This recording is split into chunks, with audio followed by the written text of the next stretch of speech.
guys, for today's video, I want to share something gospel.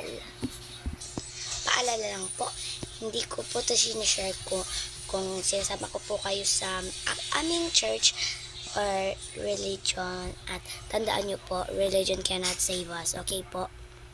Gusto ko lang po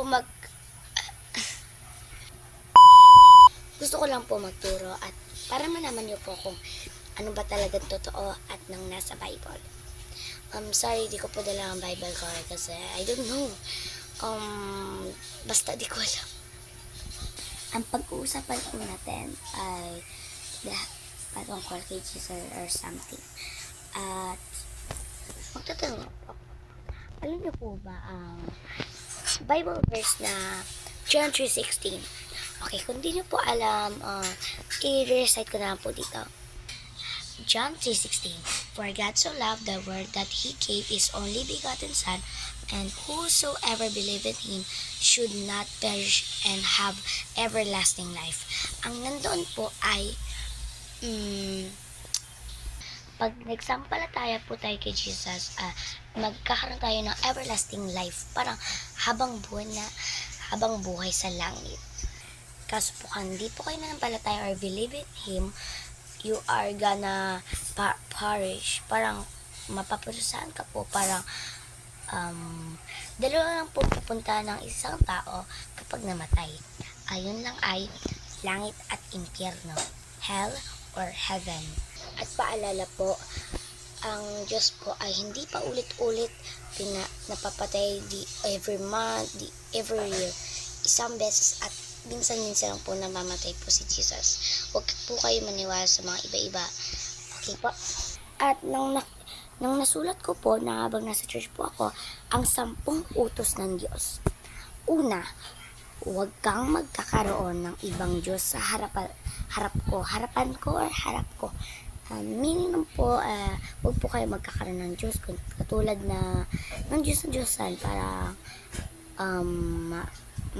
Santo Niño or something na pinupuri niyo po na kunyari, nanampalataya po kayo sa angel, sa langit lang.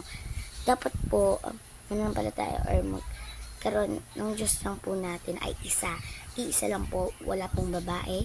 Ang iisa lang po si Jesus Christ, Diyos sa tagapagligtas, at isa lang po siya, walang babae, walang iba pang Okay, ang pangalawa,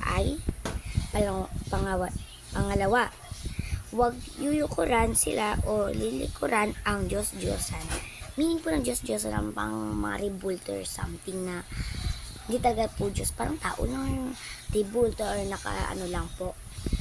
Pangatlo, huwag mong babanggitin ang pangalan ng Diyos sa walang kabuluhan. Meaning po na parang tapos may pangalan ng Jesus or something na kapag nawala. Kung wala po sa kabuluhan, wag po natin sabihin yon ang pangalan ng Diyos. At ang pang-apat,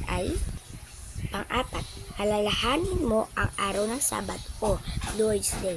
Ng Lord's Day po ay Linggo or Sunday, hindi po Saturday or something. Pwede po magsimba kahit kaso po, hindi po Sunday lang po. Alalahanin po natin. Tuwing Sunday po, punta tayo sa simbahan. Huwag pong magpapasya lang po kayo. Swimming, mall, bawal po. Makasalanan po yun sa Diyos. At ang panglima, igalang mo ang iyong ama't ina. Igalang po natin ang mga magulang natin. Dahil po, sila po nag-aano po sa atin, nagpapalaki, nagtuturo po sa atin para magbasa or something, ganon. Kinuha din po yun ng Diyos. Pang-anim, huwag kang pumatay. Huwag po tayong pumatay ng kapwa po natin. Pang-pito, huwag kang mawawalang nguyang. Sorry po,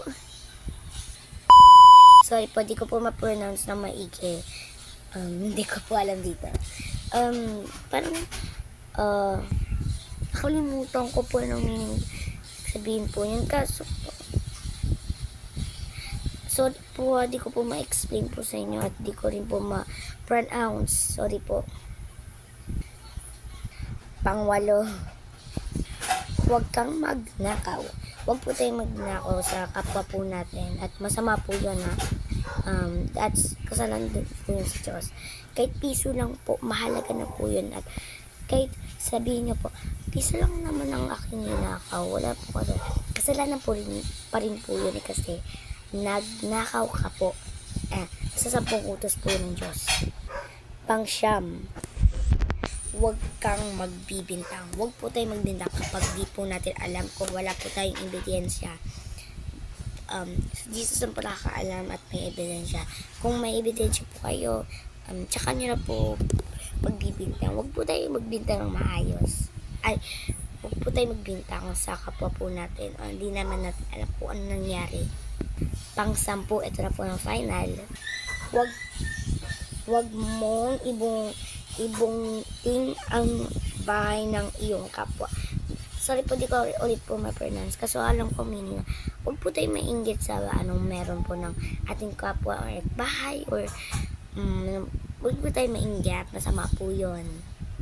So guys, ayun lang po na share ko ng gospel at mahaba na po ng oras. At bye-bye. See you for my next vlog.